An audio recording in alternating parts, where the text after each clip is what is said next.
Attention! The National Weather Service has issued a hurricane warning for the entirety of the National Hockey League. Please stay tuned for further information from the Storm Cellar. Welcome back to the Storm Cellar. There is, surprisingly, for two guys who don't live in North Carolina, there is one State fan and one Heels fan in the room. Actually, there are technically two Heels fans in the room. But I am having a wonderful day, Ray. Back in the pack. ACC champs, 5 wins. They have, I read today, they have more wins in that building in D.C. than the Wizards do.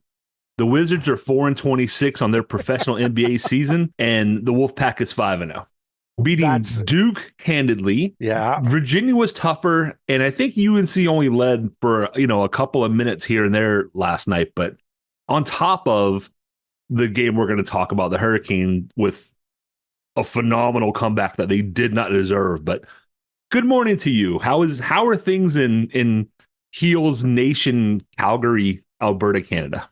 Look, you know what? I know that the Heels are in the March Madness tournament. Like no matter what, they're going to be there, and that's the proving grounds. I love that you're happy. I love that, and you know what? It's NC State. I always go back to Jim Valvano, way back. Like I go way back, and I'm like always been impressed. I maybe because I'm not in Carolina, I don't have the hate or the rivalry as much for NC State, perhaps as I do for Duke. I really don't like Duke, so it was really nice Nobody to see likes them Duke, man. get their sorry to our guest. I believe she went to Duke.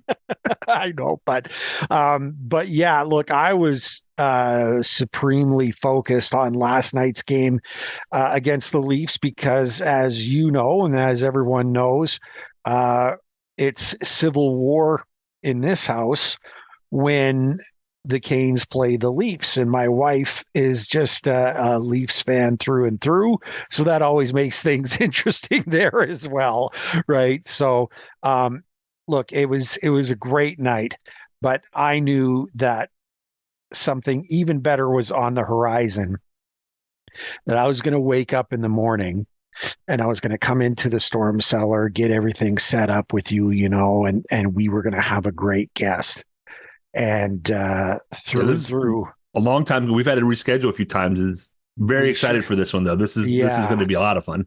Very much so. We have Computer and Coin in the I was going to say studio. And yeah, we can pretend we can afford a studio. Yeah, but that'll be all right. Have a studio. Yeah, we should. How are you doing? How are you doing, Computer and Coin? Love to have you here. Thanks for joining us. Yeah, welcome back. Good morning. Hey, y'all. It's so good to be back. When y'all reached out to say, hey, do you want to come back? I was thrilled and over the moon because I was like, ooh, now I have a chance to talk about hockey with people who enjoy and love hockey, but also the Carolina Hurricanes. So yeah, very excited to be back. Thank you.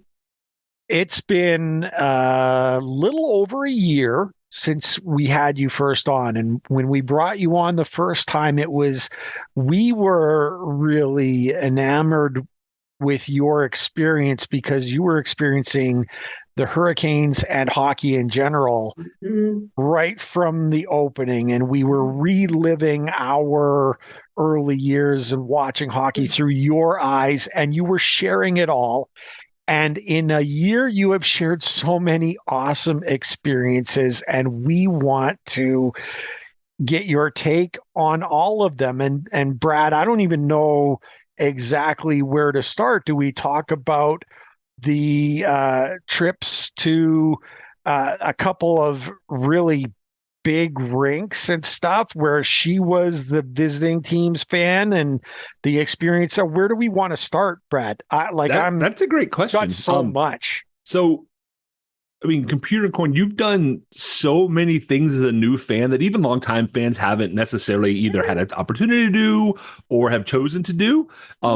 There's so many things, like the visiting trips, I think would be amazing. But part of the reason we brought you back was, last year you were just getting your toes in the water, although you kind of jumped in. I mean, you kind of just went right into the pool, right? Yeah, there But was now no you're in the dipping deep toes. end. You're immersed in it. It's been another year. Where would you like to start? Because people, we get questions about, well, she loved it so much and early on, and now that you've had another year and you've maybe experienced some things like probably, I think it was probably your first off season, with players coming and going, and then training camp and the start of the season, and now your second, trade deadline, but now you've had a full set of playoffs behind you.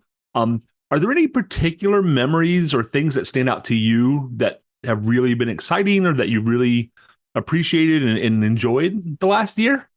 Yeah, I have really enjoyed learning about the history of the Carolina Hurricanes. I'm a little bit of a nerd. If those who don't know or haven't watched any of our videos yet, I like to know how things work. I don't like to cheer. I don't like to boo. I don't like to do something or like that because everybody else is doing it. I want to know and understand, right? Like I really want to know the rules, know why the refs well supposed to make a call, but they didn't make the call. Like I want to understand. And so one of my favorite things that's been most exciting is learning about the history of the team and then learning like how hockey works. Like why do they do what they do? Why would Don Waddell make a trade and bring in a Spencer Martin when everyone's like, oh, why Spencer Martin? The Columbus Blue Jackets is not having a good season, but you see why they did it, right? You understand.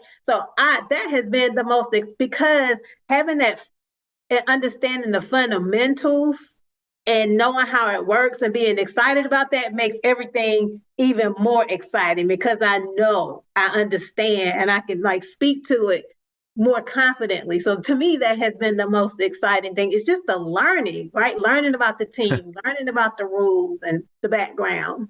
You sound like me. So I've always enjoyed magic shows, but I enjoy learning how they did the trick more than I enjoy the trick, if that makes sense. Like the trick is cool. I'm like, oh, that's awesome. Yeah. But what I really like, if you'll teach me how you did it, like that's really what, gets to me. Like that's really what I feel like you're the same kind of person. Like I want to see a little bit behind the magic and see how, because once I understand, it just takes things to another level of like, now I get it. And now, now next offseason, for example, the summer comes up, they start looking at draft picks and all. And now you can go, oh, like I kind of understand maybe a little more what they're doing. And now I can start to say, hey, maybe this player might work, or maybe this player might work, or oh, they made this like the Spencer Martin move, and we were all kind of like, why? We already have one of those, but Don saw something that nobody saw, and he's come in and just been lights out. So, I mean, that's I'm with you. Like just the deeper understanding and appreciation for everything, and then. I know our good friend Colin from Colin Home Ice has been a little quiet the last couple of months. I know he's been working on some hurricane-specific historical things, which is what has been keeping him busy. So crossing my fingers because I, too, am anxious for some of those things to come out. Yeah, I really like Colin's podcast because it's like short bites, right? Less than 10 minutes, usually like 6 or 7 minutes. This is what's going on. I noticed he seems to have a little bit of format. He'll say something controversial like in the first 30 seconds to grab your attention. And then you're like, why did I say that? But he's like, let me explain why I said that. And then you're like, oh, okay. Yeah, so I like I like the Storm Report from Walt Ruff because it's short, right? I can listen to it like really quick. So yeah, but just the hits. But I've been listening to more like hockey podcasts in addition to reading some books and things like that. It just, I don't know. To me, it just makes it even more fun. I've never watched or frankly known anyone who immerses themselves as much as you. Wow. It's absolutely amazing because there's people that they just limit themselves to, they limit their fandom to mostly the team that they're following, right? Mm-hmm. And you follow the Hurricanes, great, but you're also learning so many things. Like I loved seeing those updates that you've provided on Twitter, X, whatever, about the books that you're reading, the videos and documentaries that you're watching. You know what I mean? You're throwing yourself in so much, and it's it's absolutely amazing. I love that you're doing it, and especially the trips. Like it took me close to 38 years for me to get to Toronto to Wow. be there and go through the Hockey Hall of Fame and actually be in that rink and watch a Canes game. And you were not only there, but then like right away you were in New York and you were at MSG as well. And we all feared for your life. And I mean, For good measure. but Yeah. it was crazy, right? It ain't Yeah. Philly, So man. tell us, tell us about your trips because that was great. And for people that missed it, I'd love to get your take about Yeah. those first road trips because it was sensational. Yeah, the road trips are fun because it takes me out of the hurt. I don't want to be so short-sighted to be like the Carolina Hurricanes are the world. They are my world, but they're not everybody's world, right? So I know there are passionate hockey fans of other teams. Like there's the lady who has her Wild side. She talks all about the Minnesota Wild, and because of her, I'm learning about the Minnesota Wild, right? So it's exciting to me to be able to go to those other arenas and see those other teams and talk to the other teams' fans. That is like when I went to Toronto and I was sitting by some Maple Leafs fans and I don't know how conversations, I have no idea. Sometimes someone will say something about you must not be from here clearly because I'm not wearing, whatever team. But talking with the other team's fans, they tell me things about their teams or things that I just wouldn't know. Like when I did go to the New York Rangers game to see the Hurricanes play up there, I was sitting next to a family of season ticket member Rangers fan. It was a family of six. They've been Rangers fans forever. And the mom was sitting right next to me. And she was showing me pictures of all her kids. This is my kid, Jake. This is my kid, Susan. This is right. And she's like, there's an NHL team store, like an NHL store less than a mile from here. I said, I didn't know that. She was like, yeah. She was like, you can go to and that's where of course the headquarters are. I knew they were in New York, but I didn't know where. And she was like, yeah, you can. It's literally, actually, it wasn't even a mile. It was maybe 2 or 3 blocks from Madison Square Garden. Mm-hmm. Wow. And that's also the building that the NHL headquarters. I did not know that if I had not had talked to that lady and had a conversation. So that's to me the most exciting is just connecting and talking with other teams fans because that's another way to learn. Like I'm learning from them. I guess they may be learning from me because I always tell them, well, I'm a new hockey fan. This is my first time here, and then they just start sharing things and telling you things. So yeah. And you bring up a great point there. I think with social media, we all get a little jaded because we see often like the worst of the other fans, right? I mean, a lot of brouhaha over like the Rangers fans in the last week, then the Florida fans.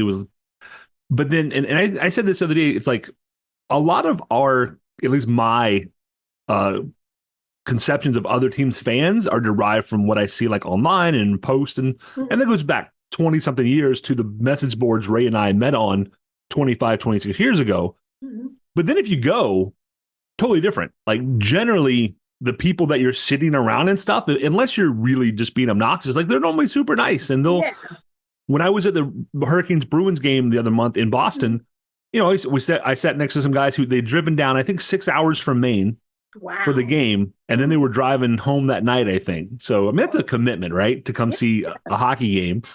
And we had a great time. We were back and forth, and I mean the Hurricanes won that game, but we were just kidding around and having a good time. And they were really interested about, how is there a Hurricanes fan living in the Boston area? So I shared some, and then I'm like, you guys came down from Maine, like that's hardcore. You're coming 6 hours, and then going 6 hours back for not even spending the night. So yeah, I think if you have the opportunity to get out to other arenas and see and meet fans. Take the opportunity. Or if the All-Star game or any of those things come back, the draft come back to Raleigh, go, because other fans will show up and you can, and help spread the word and all, because I think once people get past like, oh, like they're hockey in the South, the whole Carolina Hurricanes, blah, blah, blah. When you talk to them, they're like, oh, like these people know hockey, that helps, right? That helps grow Hurricanes fandom in general. And just, that, oh, like, no, those people actually know what they're talking about. It helps bring, because hockey is the fourth major sport in America and getting smaller while MLS is getting bigger. So, really? Okay. yeah. That's So, kinda I mean, interesting. hockey keeps shooting itself in the foot a little bit in terms of the big four sports. I mean, they're kind of still pulling away, and hockey's kind of stagnant.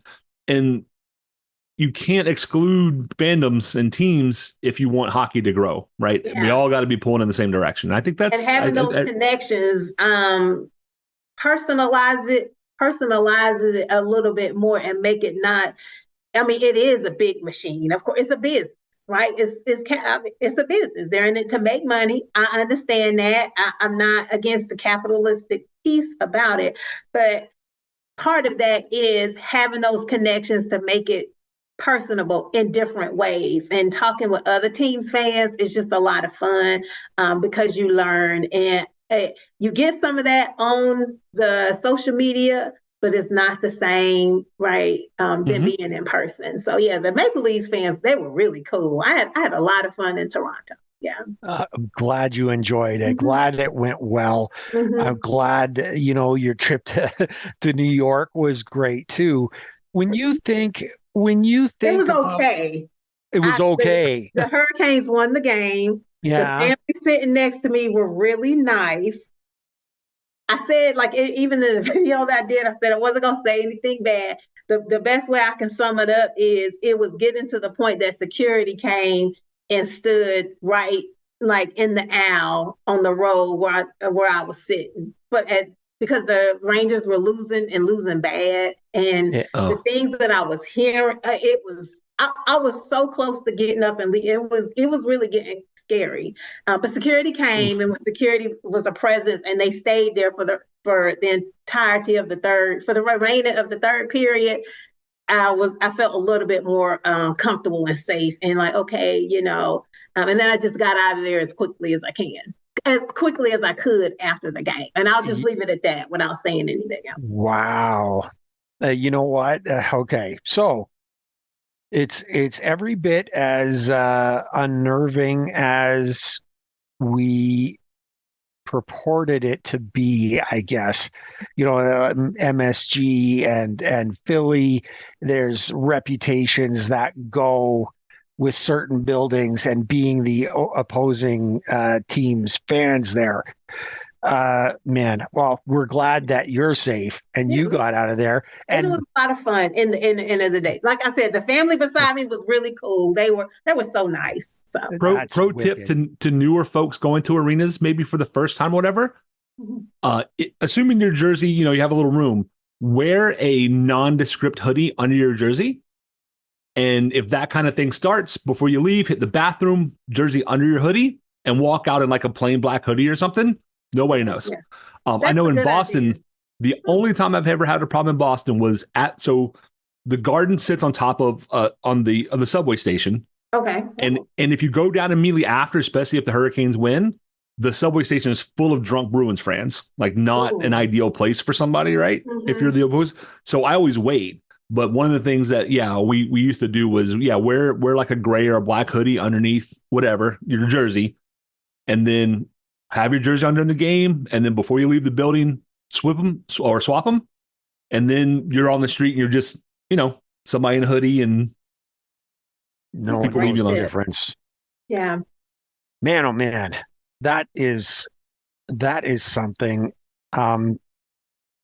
Computer and Coin, we've had you here before, and we got your introduction. The Storm Cellar, we're all talking about the fans and the Caniacs and jerks and stuff who are supporting this team. We always want to hear their story. We know your story, but we haven't asked you the 3 questions. Okay. And we just started doing this because it's interesting to get everyone's take about these 3 certain things. Now, I am having a hard time remember about your answer to this first question because I know we asked you it before, but it may have changed since then. The first question for this segment is, Who is your favorite Hurricane? Who's your favorite? Do you have one? I do have a favorite Hurricane, but I don't want to say their name out loud. I want to hold off on it. So I do have a favorite Hurricane player. But my favorite Hurricane is Stormy the Ice Hog. That way it's impartial, right? Everybody loves Stormy. I love mascots. I'm one of those people. I love mascots. I love seeing the other team's mascots at the game. So my favorite Hurricane is Stormy the Ice Hog. But I do have a favorite player. But all right, you know what? I can respect that, and you know what? I think some of that might be too. And you don't necessarily want to say who your favorite is. I know people that do this. They don't personalize themselves. They buy blank jerseys all the time because they do not want to buy the jersey of their favorite player and have them traded immediately afterward. And it's like you don't want to put any bad mojo on them. Yeah, exactly it. That's it. That's how I feel. I'm like, ugh. Because that person, they're not a Swefnikov, they're not an Aho, they're not a locked in player. And I know I've seen other Hurricanes jerseys or gone to other games and seen players' names on jerseys that are no longer with the team. So I know, and people are proud because that's their favorite. And it's just what people like, right? So I dig it. So I totally respect that. But now I'm going to say, without revealing the second question, without revealing who that person is, let's just say, this is the question. Okay. If I could guarantee that this season we win the Stanley Cup, Hurricanes win the Cup, but you had to have traded your favorite player before the deadline away to make that happen as a guarantee, would you make the trade? No. There you go. I would not. I would at least let the player get through the season. There you go. Based on how I've seen they've been playing this season, I was like, okay, just hold on, right? I would tell.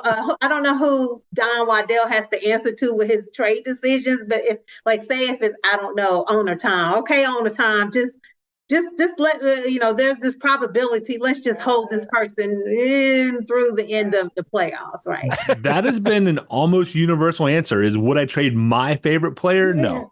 Yeah. But the next one's the one where it gets tricky for people, I think. This is where it gets really tricky because the final question is, what if I could guarantee that we win the Stanley Cup this season, but the next 5 seasons immediately afterwards, no playoffs.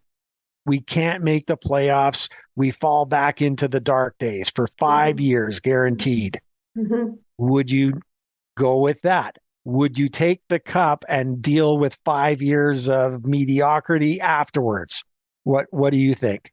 Rockabye, baby. Sorry, I'll see you on your next team. They have to get up out of there. Yep. There you go. There you go. That is outstanding. I love that. That's the best answer we've had for the 3 questions, Brad. That's so amazing. Right? That is outstanding. Hey, let's talk about this past week's games. Okay. Because oh man, it was when we looked at it last week, Brad and I had a chance to chat, and it was, how many points do we want out of these next 4 games? And I was hoping for 6, but I knew how hard it was going to be because this last week was kind of like murderer's row sort of thing. Like it was tough schedule and some big games. So, we dealt with Calgary. I was kind of surprised at how easy that game seemed to go for the Canes. I think we've knocked them out of the playoffs, honestly. I think that might have been it. You don't think they're making it to the playoffs? I don't think they can catch up. Points. I haven't quite learned how to count up points towards, how how to know, based on points if a team is going to make it. So I was curious. Okay. Yeah, So they dug themselves too big a hole to crawl out of. You know what I mean? And one of the biggest things that they've had trouble with is they have not been able to get on a heater where they have an extended, winning streak. They would win 2 games, lose 4, win 3, lose 2, and it would go back and forth while everyone else, in the West, they just kind of take off, right? And they get these big wins and spread the distance out. And now we're in the home stretch, if we're going to talk horse racing, there's just too many other teams that they would have to pass to even get to the start of the playoffs, right? Like it's just a little bit too far. Can they still do it? Yes, mathematically they could. If they win out for the rest of the 15 games that they have, first of all, that would be almost an NHL record, right? For most straight wins, because 16 is the most that any team has won in a row. So that's how hard it is. But the Flames were looking good there for a little while, but then they lost in Florida, and then we kind of put the boots to them a little bit, and that was it. It's kind of been off for them. But then the Rangers come to town, and that was an amazing contest, even at a 1-0 loss on a goal that the Rangers didn't even score, frankly. Right. I watched that goal several times, and I don't see where Piotr could have stopped it. Like, maybe if he'd have moved 2 inches to the right, I don't know. I don't blame him or the team at all, because that literally, some things are just, I guess, like a fluke. Not a fluke, but you don't expect them to go in, right? Like Aho's goal last night from the Maple Leafs, right? Where it literally pinged off of his stick, right? You don't expect those kind of goals to go in. So you can't defend their 5 guys and against your own 5 guys. So I still say, like, this is like when Rod said we didn't get swept in the playoffs. Like, we didn't lose to the Rangers. I mean, we scored that goal. That was a Brady Shea goal. Exactly. We defeated ourselves on Tuesday night. And then, so we go from that game, and it looks like it gets even worse because the team that's, leading the NHL comes to town in Florida. And on the 22nd in February, that 1-0 most exciting NHL regular season game this season, like a 1-0 win, where we thought we allowed a goal. That goal is disallowed. 19 seconds left. We're thinking, oh no, Bobrovsky'd us again. And we're going to have to go into the overtime. And Aho just snaps that beautiful bar down shot. And so we win the game. It was amazing. Now we're going to relive that whole thing again. Only this time, we have Jake Gensel and we have Evgeny Kuznetsov on the squad.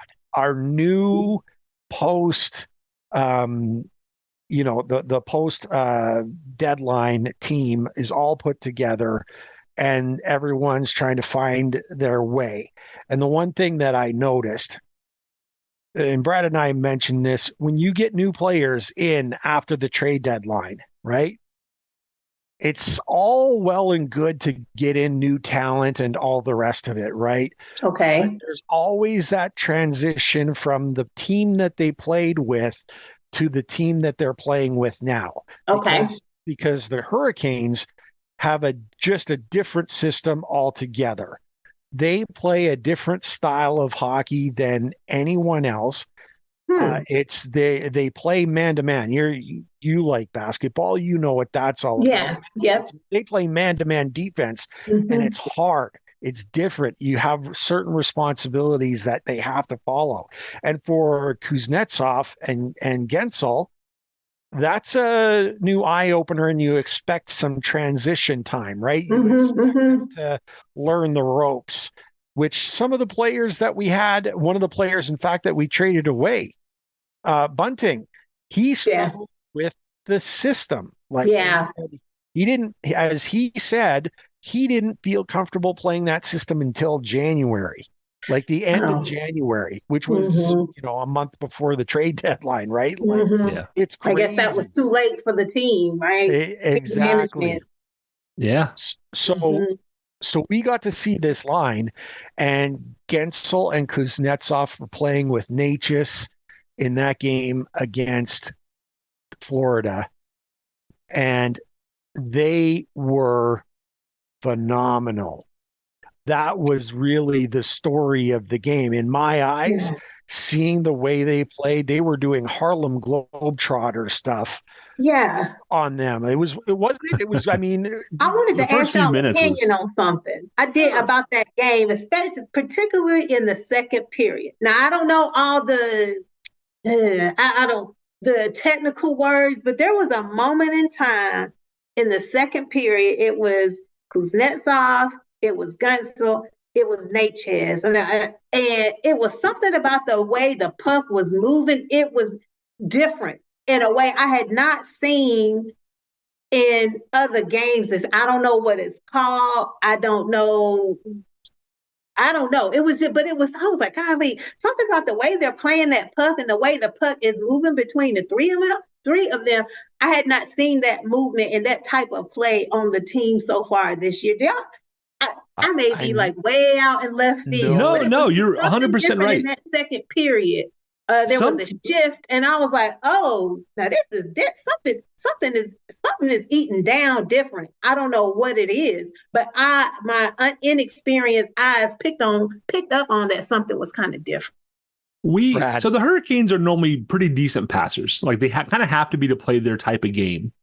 But because they do a dump and chase where they just hit the puck in deep and then go, try and get it and then worry, they're not as good at passing as some other high skill teams. Like if you watch like the Oilers, for example, you'll see those kind of plays where it's just like bing, bang, boom, passes around, tape to tape, right, from one stick to another, like right where they should be.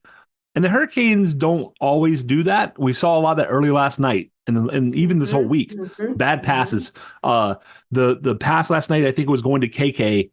Right in his skates, right, which is like 4 feet behind where you want it. And you're right, though.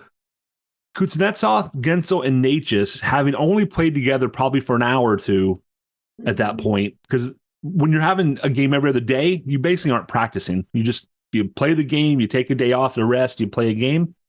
But it was almost instinctual. They just knew kind of where the other guy was going to be or where the puck should go, and they were able to get it there. And it really was. I mean, I know they mentioned the broadcast, like the whole Globetrotters thing. It really did look like that for a few minutes where they were just all in sync. And if they can keep that up, like that's phenomenal. I mean, holy smokes. That was as good a looking line as we've seen all season. I've heard y'all say on this podcast several times before, Natchez and his passes to nowhere, or somebody and their passes to nowhere. That's us. That's definitely. I didn't see that much in that other game. I mean, I've seen it in other games, but that shift in that game, it was none of that. So he did it last night too. He did. Yeah, but I'm not going to talk about that because it was a great day. It was, it worked out well.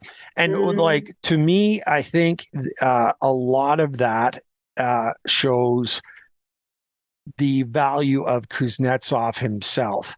He is and has always been, in all those years with Washington and so forth, premier passer. He just can find anyone and where they are or whatever. And lots of times the first thing I noticed, because the first game he played was against the Rangers, and there were times where he was making passes that came to players who were just not expecting the puck.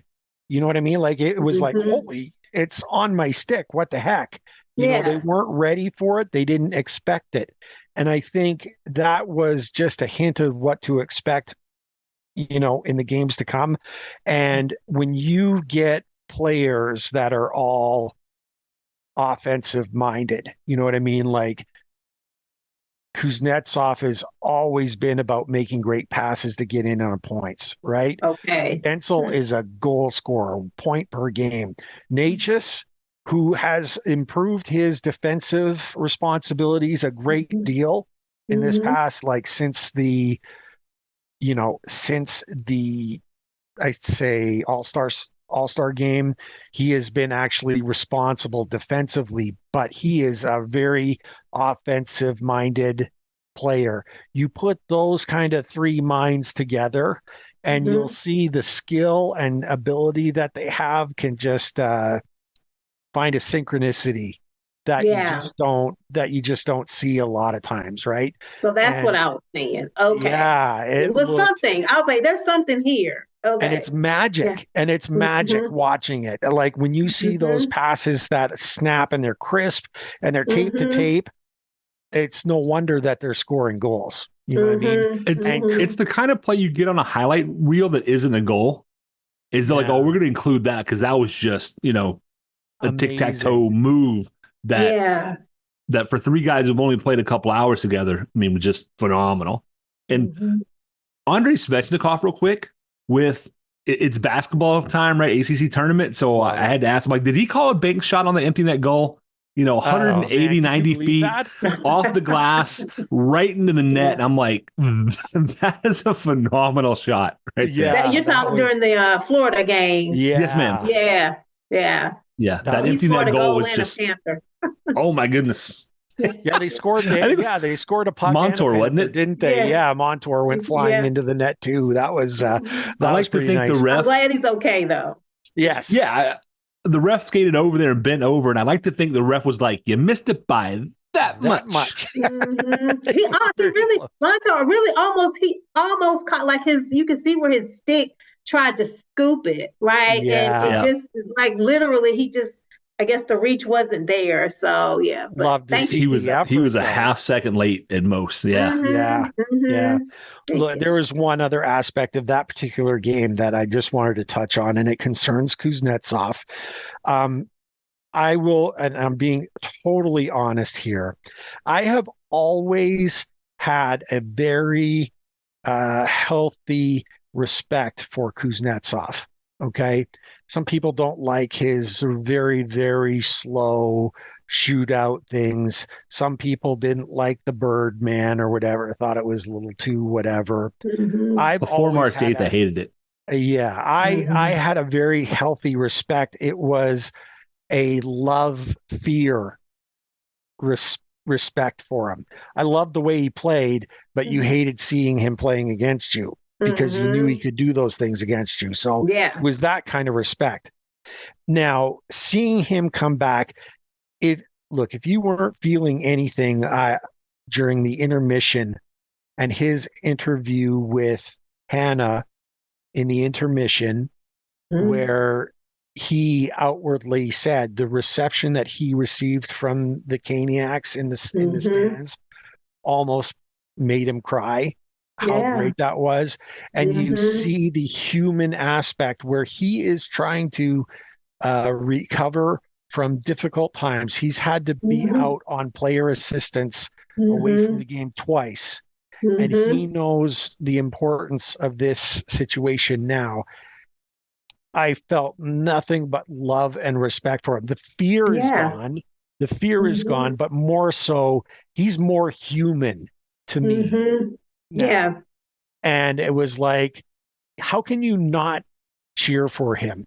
How can you not wish him the best, no matter what fan or who you cheer for? When you look at his story and what he's trying to do, my goodness, man, I have so much respect for him. Yeah, and I appreciated him saying that because I always try to remember that I'm watching the game for entertainment, right? Entertainment and fun. But these are human beings playing a game, right? And so they are not robots. And human beings are complex creatures with emotions. And I know this may be touching on something that's not as technical as hockey, but we cannot forget that people deserve grace and empathy because I struggle sometimes in day-to-day life, right? And things like that. I think, some people do. And it's important to remember that human element, right? And right.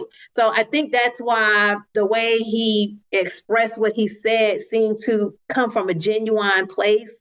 And I'm glad he's feeling that reception, from the fans. So yeah, that I know which interview you're talking about. That Man, oh yeah, man, it was a good one. Yeah. it was great, and it's just nice. It's just nice to see. You're right, that human element, and the Mm-hmm. fact that he experiences it the same way we do. Because we'll tell you what, fans of really any sport can sometimes have trouble identifying the human aspects of Mm-hmm. life. They expect to be entertained, and they Mm-hmm. expect perfection Section. every time. And Yes. I'm at fault of it too. Brad will tell you, when the guys are out there making mistakes and Mm-hmm. having a terrible day. Look, Mm-hmm. and I'll give you a prime example that happened this week. Sebastian Aho against the New York Rangers. Okay. Mm-hmm. I was pointing out that could have possibly been his very worst game of the year. And I think I know which play you're talking about. I was just furious Yeah. because he's not Mm-hmm. shooting. Mm-hmm. He's making terrible passes. Like, Mm-hmm. I was like, Fishy, you shoot all the time. Why are you not shooting there? Mm-hmm. And Mm-hmm. he was non-existent. He was not in that game. And so I'm cracking down on him. I'm like, come on, Fishy, you're better than this. Like, but Mm-hmm. then I don't know what he went through in that day, or I don't know what the other team is doing against him. That's, Right. you know, Yeah. tapping him down. You know what I mean? Because people, Mm-hmm. I mean, a lot of people and media would say, Carolina doesn't have a superstar, which always made me and Brad Mm-hmm. nuts and laugh, right? Mm-hmm. Because Aho isn't putting up 90, 100 points all the time. He's Mm-hmm. not whatever. So he's a good player. He's a Mm-hmm. great player, but he's not a superstar, right? And Oh, okay. that made us nuts because we Oh, watch him every day. We know yeah. he's a superstar, but he Right. doesn't get that credit. Well, Mm-hmm. this season, a lot of people are actually saying, yeah, you know what? Okay, we see what he's doing. He is a superstar. Mm-hmm. Inherently, that means he's going to get more attention, right? Mm. He's going Okay. to get Mm-hmm. more defense focused on him and so forth. And they were always focusing on him. But when he's Mm-hmm. having a great year like he is now, they Mm-hmm. get really tight on him. So Mm-hmm. me cracking down on him for not shooting or not whatever, yeah, that's frustrating. We need him to do more, but I don't know what he's going through that day Yeah. or the Right. Yeah. defense that he's facing. So maybe I've got to ease back a little bit, especially since he's my favorite player, right? Like, Okay. Okay. I mean, Yeah. yeah, he's my favorite player. So, that sort of thing happens. And you pointed out, we Mm-hmm. all have to remain in check somehow. Sometimes I have to check myself. I'm yelling at the TV. Yeah. I'm yelling at the Hey, TV. Last night at one point, I was literally standing up. I was like, why am I standing up in my living room watching this? I was like, let me sit down and calm down and stop yelling at the team, right? I was I have to Yeah. real. I was right there with you. I I Yeah. was right there with you. I'm the one. I say, look, let it out during the game, right? You Yeah. know, if you want my logical takes, give me 24 hours, especially after a loss, and I'll give you an honest Yeah. Give assessment. me a chance to If calm you down ask me a during the little bit. game, I'm just letting the emotions go because that's why Exactly. I watch the games, right? Exactly. Is Yeah. because it makes you. I remember crying when the Hurricanes won a Stanley Cup. Like, Oh, that Mm-hmm. I want. If you're me just going to too. watch it purely for logic and not emotion, then what's the point? So that's why when people have bad takes during a game, I normally try and let them go because it's like, look, yeah, Yeah. man, we played awful, or this is, and then, if they still have the same take the next day, then I might say, oh, wait a second, let's revisit this. Let's, now that Mm-hmm. the Push smoke is back a little cleared, bit. let's look and and Yeah. speaking of not a superstar, Mm-hmm. the front camera angle that showed the game time tip in last night, Oh, where the Mm-hmm. puck is going by Aho's left side, he has a Yes. stick out on his opposite end and flicks it Mm-hmm. and directs the puck that's just not something to have that level of hand-eye coordination is just something special. Yeah. And Aho is like Natchez. If he was on the Oilers, he's on the Rangers, he's probably a 100-point guy. But he plays better defense than basically any other star in the league. He's better defensively than, in my opinion, than any of the other top 10 or 20 forwards. And so when you say superstar, it's like the Norris Trophy for best defenseman, right? It always goes to the defenseman with the most points. Well, that's not the best defenseman. No, that's the defenseman who scores the most. Yeah. Jacob Slavin should be in the conversation for the best actual defenseman. So when you say superstars, if you only care about points production, I don't care about that, because I've said a million times, I don't think the Oilers are going to win a cup with Draisaitl and McDavid and nothing else. And now they've finally understood we need things like goaltending to win. They have a shot. But points is not the end all be all. Like when you have a guy like Aho that can score points, he should hit 30 goals now this year. Yep. And shut down the other teams. Now, does he normally play against their top line? Not unless he's away. But when he's at an away where the other team gets first change, he's often against their best. And he does a magnificent job shutting those guys down. So, it's all contextual, but, the guy with the most points isn't the best player necessarily. Got it. And it's interesting to hear Ray, you and Brad talk and talk about how we get wrapped up in the game. We being, when I say we, I mean me. And I'm sure someone much smarter than me around this has picked up on the psychology of hockey, but how it just reels you in emotionally as a fan. So you have those takes, right, where you're frustrated. Because I get frustrated at a team. I'm like, what the freakiola is going on, right? But then I have to check. I was like, it's like taking over my emotions a little bit. Let me kind of calm down. And I don't know how it pulls me in or how it pulls us in as fans, but that's what makes it fun and exciting. Yeah. You know what? And that's the case really in all sport when you look at it. Okay. Sports fans, they get wrapped up in, rabid type experience during the game. And there's something to that where everyone can park the human element somewhere else because they're too invested in the game. Last night's game, the Hurricanes had no business winning. None. When I look at that, they gave up at least 5 breakaways, scored 3 times. But when you look at the stats, I've found some very interesting statistics. Okay. The last time in regular season that Toronto had given up a 2-goal lead with less than 2 minutes left in a regular season game was way back in 2007. Wow. What?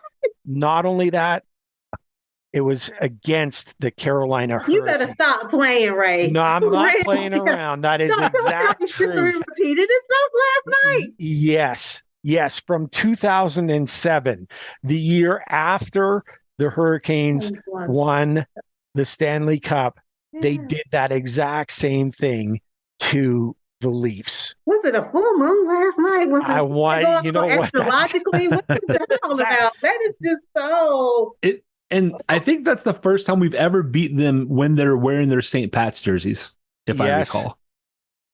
That's true too. Like that should have been their lucky charm.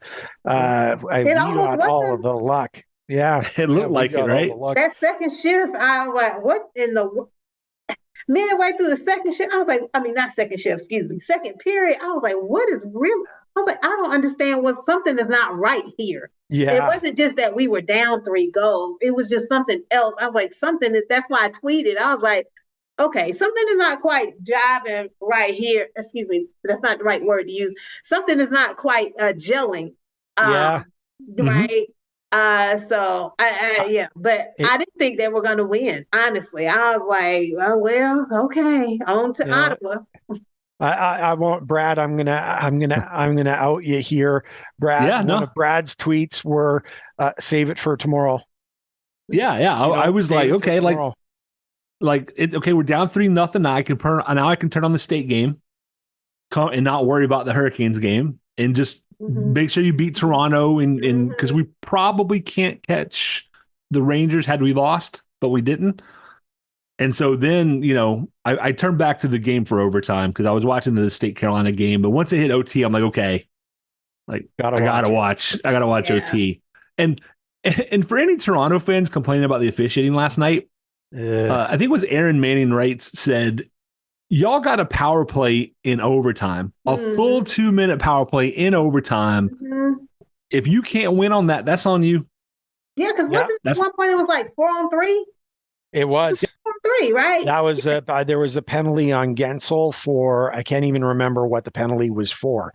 And then the Leafs fans complaining about, the bad call that led to the first of the 2 goals that were scored. They handily forget that the refs didn't call Max Domi for firing the puck over the glass earlier in the period for a delay of game. They didn't call that. So look, the calls cut both ways. I agree that there are terrible calls and it happens to everyone, but to put the blame there, sorry, you had your chance to win and didn't, So I got another stat for you, and I can't take credit for this. Kane's Stats brand shared this. The Carolina Hurricanes are 43-3 when Seth Jarvis scores a goal. That's amazing. Every game that Seth Jarvis scores, the Kane wins. Virtually every game. That is unbelievable. So, look, we got to get Seth some goals, like all the time. Let's have him score 82 goals, and we'll be 78-4, at the end of the season, right? Like, that's just how it would be. Unbelievable. What a crazy stat that is. Yeah. And I think that's the stat that made it onto Steve Dangle's LFR episode last night. Yep. So that's another podcast I saw you all talking about that says it's really good. And I was like, okay, I added that in for me to listen to see what his take is going to be from last night's stat. He is a terrific Toronto fan. He does a lot for the sport of hockey. Okay. Love that guy. Super nice guy. Loves hockey. We can forgive him for being a Leafs fan, but yeah. Yeah, 100%. Yeah. He is through and through. So that was just amazing. Let's, do you want to take a quick peek at the playoff picture? Right now? Let's look at the playoff picture real quick because things are starting to kind of shake out now. And Computer and Coin, going back to what you were saying earlier about figuring out who's in and who's out, like who does and doesn't have a chance. Without doing a lot of math, right? You can always do something like moneypuck.com. They'll give you the percentages of what might happen. The way I kind of do it, gut feeling wise, is, for example, the Islanders, the Sabres, the Devils, the Penguins are all winning about half their games, or getting half their points, I should say. Points percentage, they're getting about half, 0.508, 0.507. The teams above them obviously are higher, right? So if you're the Islanders and you are 1 point behind the Red Wings and you've played one less game, then, that's, if you both keep going at about half your points, you only need to win like one extra game to leapfrog them. Okay. But if you're the Pittsburgh Penguins and you're 7 points down, in order for you to catch up, like, even though it's only like 6 or 7 points, in order for you to catch up, the easiest way to do that would be for you to win 3 or 4 in a row and them to lose 3 or 4 in a row. But statistically, if you're both winning half your games, that's probably not going to happen. And you can just kind of gut feel and go, okay, that's probably not, right? In my opinion, I think the Pens are out. I think the Devils are out. I think the Sabres are probably out. And I think the wild card race is now down to 4 teams. You have the Lightning and the Wings that are in, the Capitals and the Islanders that are a point behind with a game in hand. So if they win that game, they're actually both ahead of Detroit. Detroit is 3-7 in their last 10, although they won their last game. And the Capitals and Islanders are both 6-4 and 6-3 in their last 10. So I think Detroit's going to fall out, and I think either the Islanders or Capitals is going to sneak in. I think it's going to be the Islanders if I put money on it. But I think, I think the Sabres just don't quite have it in the tank, and the Devils and Penguins are getting worse, not better. Yeah. For the East. When I look at it, Brad, I see two teams that could fall out.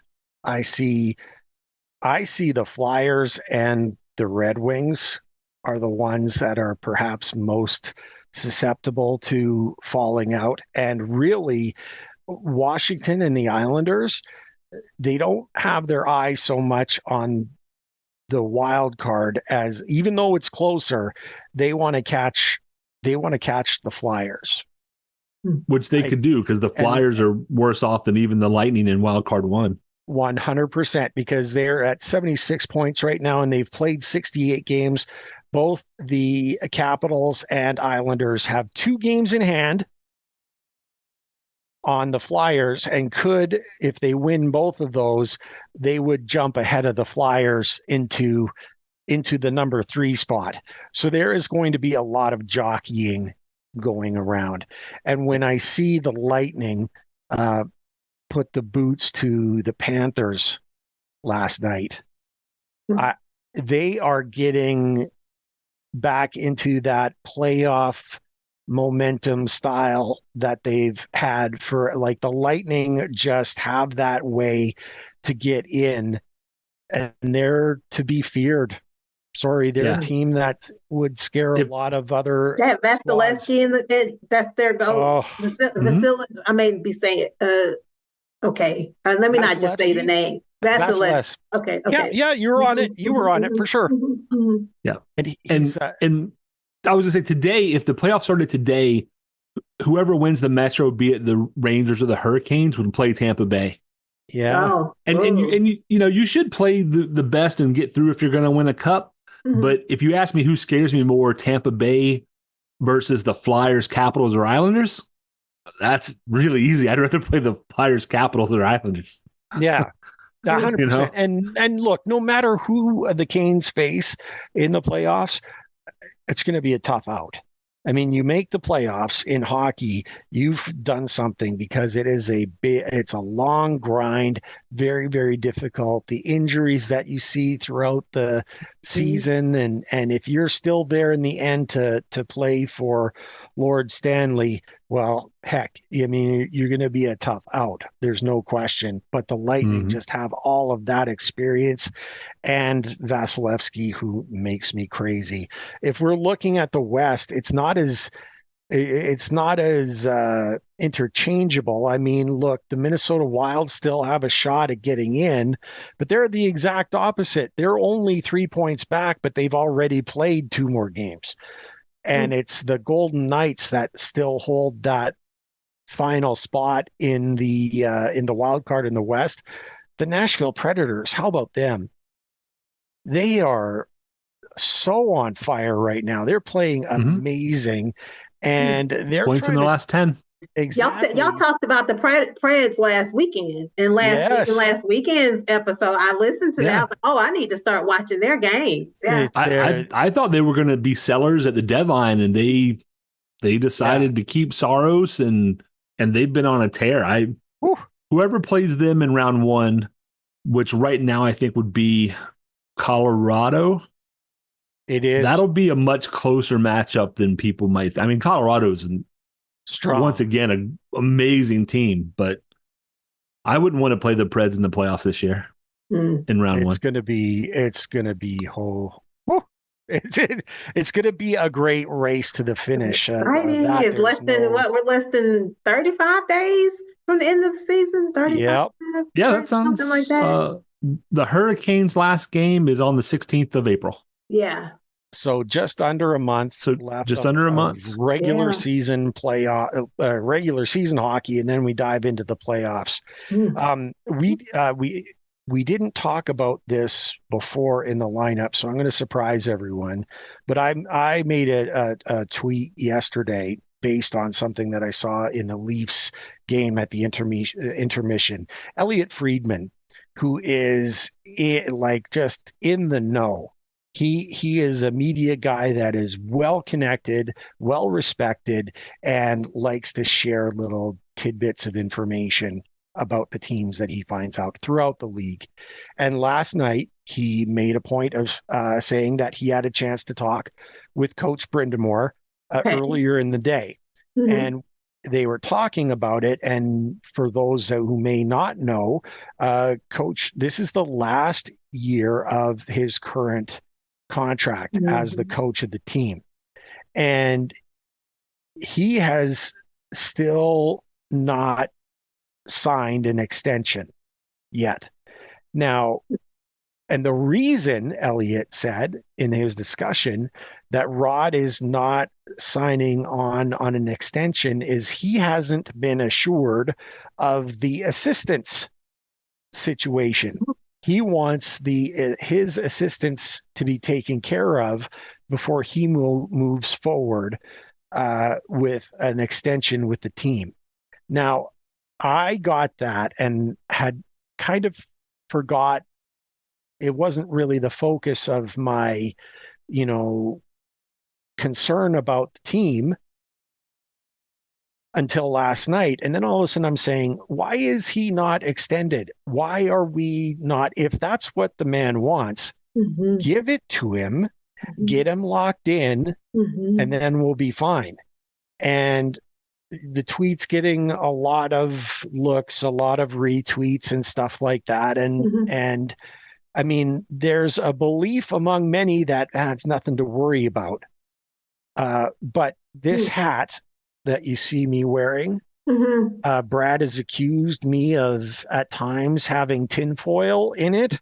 You know what I mean? And I can be that. I can be that way. I can absolutely be that way. I accused Orlov of being a double agent earlier this season when he was making life miserable for us. So I can be that way.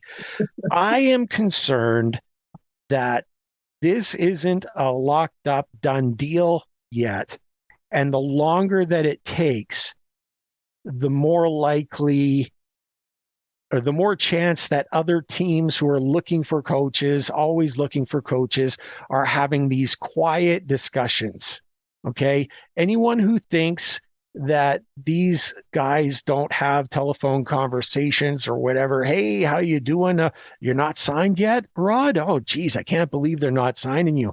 We sure could use a guy your skill as a coach over here at Team Max, and we'd love to have you aboard. Just keep it in mind. I mean, just, those kind of non-committal conversations that would be otherwise called tampering, the feelers, you're not allowed to do. Yeah. But you're not allowed to do tampering. But anyone who thinks that they don't happen, those conversations don't. They have their head in the sand.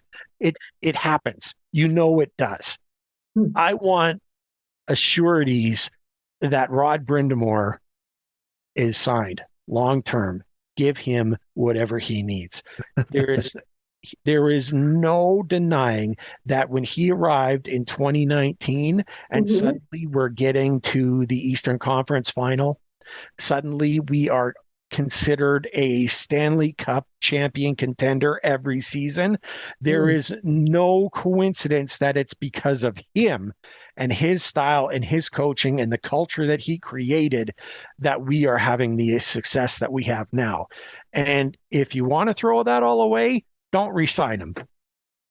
Ooh. Right? So when they say assistants, is he talking about Coach Jeff and who's the guy with the glasses? I forget his name. Tim. Coach Tim. So he's talking about those two assistants or different assistants? No, probably all of them. Oh, okay. Them, but he likes his guys. So it's probably those two as well as trainers and dietitians and the whole shebang, right? Okay. Yeah. And look, that says a lot about Rod, right? He's considering other people first ahead of himself. So again, what don't you love? And this is where I tell Ray to simmer down, brother. Simmer down. It's so we're just real quickly. For one, Rod is exactly the kind of guy who looks out for the other guys first, and he's not going to do something underhanded behind Dundon's back about talking to team. You know what I mean? Like those conversations can happen, but Rod has said from the get-go, the only place I want to coach is in Raleigh. 2, his youngest is, I think, 13 or 14. So like 5th, 6th grade, right in the middle of school, has friends, plays hockey. There's a good youth program here that Rod and the guys have started. I don't think Rod is going to uproot his kids and his family to take a job somewhere else because of money. Right. Now, could he do it for another reason? Sure, but money's not going to be the issue. We went through the same thing last time, and a deal finally got done. I don't think it's that it's not a priority. I think it's not a priority for Rod, because Rod is like, oh, it'll get done. I'm not, let's focus on re-signing all the UFAs and RFAs that we have and getting our team back together, because me and you, we're going to work it out. We're going to make it happen. I'm not, it's nice to have those assurances and to have, the names and the ink on the dotted line, but I don't think Rod thinks that way. I think Rod knows that they're gonna give him a fair deal, that he wants to make sure he has his guys in place, and that right now they want to win a Stanley Cup, and they'll figure that part out later. I think that's what happened last time. It's Don Waddell and Eric Tulsky they really do a phenomenal job, even if we give them grief. We love our team, but we love it better today. Well, yeah. Do they love our team if Rod isn't the head coach? Not as much. And as long as that's the reality, they're going to sign Rod. Like it's, it would be nice to have that done, because it probably is kind of a quick and easy deal. But I think, sometimes you got to take on the harder projects first. I know I do at work. Some days I'm like, I'm just going to knock out the easy stuff and procrastinate the big thing. And then sometimes I'm like, the big thing has a deadline. I just have to do it. And the easy stuff just has to wait. And I think that's all it is. I will enjoy all the speculation, because at the end, I'm not worried about Rod signing. So the longer it goes, I'm just going to have fun watching people going, oh, he's going to uproot and move to Winnipeg. No, he's not. He's not. It's not happening. Rod loves the area. He stayed here after he was no longer playing. His kids grew up here. He has been a big part of the youth hockey program here. They're not. I mean, look at how many Canes come out for like the alumni games and things. Even when they were traded away or went somewhere else, they come back to Raleigh to live, because they're like, this is an amazing place to raise our families, right? Rod's deal's getting done. It's I'll keep Ray in check. I can buy the next roll of tinfoil if I need to, just to keep it. But no, I am not the least bit worried. I have zero worry about, of my top 10,000 worries, that's not one of the ones on the list. I see. That's why I love you, brother, because you pull me back off the ledge every now and again when I need it. It's still though. I was a little worried about Orlov being a double agent for real there after that second concussion, but yeah, well, true enough. I just like my I's dotted and T's crossed, and if it's so easy, then just get it done, because dang, that's the last thing I want to think about when we're going into a playoff run. And speaking of easy, just to kind of wrap up, if last week was like hell week for the Marines, this week is a lot easier. Yeah, you have Ottawa today. They're a non-play. Not that they're a very good team. Like they're going to play you hard, but it's not. You don't have to worry about like, is Rempe going to play for the Rangers and try and take somebody out, right? Yeah. You do have the Islanders. Then you have Flyers and Capitals back to back Thursday, Friday, and those three teams are fighting for the same spot. And then next week, you get the Leafs at home, but then you get the Penguins and Red Wings, and the Penguins are out, but the Red Wings are also fighting for that same spots, right? Yeah. Arguably, this is a tougher week games-wise. Like the games are going to be more intense, arguably, this week than they were last week. Right. Those teams need to win.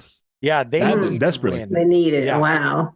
It's going to be some exciting hockey coming up. Computer and Coin. Before we go, I have to say, it was my pleasure to have met you in person at the outdoor stadium series game last year. 100%. Yeah, pleasure was all mine. You were, and you are just an amazing, amazing fan who puts out just the best info, the best. I like everything that you put out. I love your limericks. Oh, thank you. I love the limericks. I love the videos. You taking us through it all. You are, I mean, like Brad was saying, you dipped your toe. You weren't dipping your toes in. You jumped right in there and you're swimming like you're one of the big fish amongst the Caniacs. Let's just I say don't even feel that way. You may not feel that way. I'm telling you. Thank you. Yeah, it's just so much fun to talk. Thank you so much. You've made the Storm Cellar a much better place today. Thank you for joining. Yeah, thanks for coming back. I love listening to y'all podcast. I listen every week. Well, thank you. That's how I know now to watch y'all talking about the Nashville Predators last week and the reason why and things to kind of watch out for the rest of the season. So I was like, oh, okay, I need to be doing this. So I appreciate y'all for just your experience and your consistency, right? And the way that y'all welcome Caniacs, because like when y'all had Aaron on, Aaron, and then you had Aaron, and then just the different bands, Colin. So I enjoy. I love hearing from the other folks as well. So. Well, thank you. We the Caniacs are what separate us from other teams, right? It's a special group, and the team gives us a lot of access, unfettered access that you don't get other places to like get autographs and things after practices and all those. There is something special about hockey and Raleigh, and without the Caniacs, that doesn't exist in my opinion. So, and Computer and Coin. Just another note. I love the shirt that you have. I meant to mention that. I wish I could have got the jersey, but the jersey was a little bit out of my budget. A lot of it out of my budget. It was out of mine too. Yeah, I was like, oh my gosh. Yeah. I was like, ooh, for a jersey, I couldn't do it. But yes, thank you. I enjoy seeing the different styles of Hurricane because there's so many different styles of T-shirts and jerseys and all of that. But this one is one of my favorites. Oh, it should, and it just for those listening, it is the one that was released. What was the? It wasn't. The Black Excellence. Yeah, the Black Excellence. Thank you. The rose where it's like they took the Hurricane. The artist took the Hurricane logo and made it like rose petals. Yeah, and I love flowers. See, that's the other thing. I absolutely love flowers. I was like, oh my God, it's a flowered Hurricane logo. So that's also why I like it because of the roses piece. Yeah. Oh, phenomenal! It's so good, so good. Brad, we've done so much today. We've had a great guest. We you even dealt with me in my tinfoil hat. I mean, hey, I love you for you, man. There you go. Keep doing what you're doing. What else do we have to do though? There is something else. It's NCAA bracket day, and the Wolfpack will be invited. Nice. In case anybody forgot, they get to play at least one more game. I'm excited for them. Yes, man. One more game at least. Mm-hmm. I am too. But there is something missing, isn't it? The Ottawa game's at 5. Is that it? Well, I just like interrupting Ray.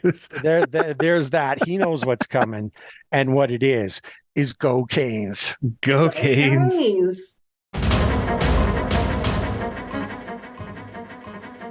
Thank you everyone for tuning in. Ray and I greatly appreciate your support in helping us produce an informative and fun podcast. As always, we'd like to say that we believe hockey is for everyone. Whether you're a Caniac or a bunch of jerks, doesn't matter, as we're just a couple of jerks anyway. We would love to hear your questions, comments, and suggestions. We will do our best to answer anything hockey related. You can reach us via email at stormcellar97@gmail.com. On Twitter, we are at stormcellar97, and on Facebook at facebook.com/stormcellar97.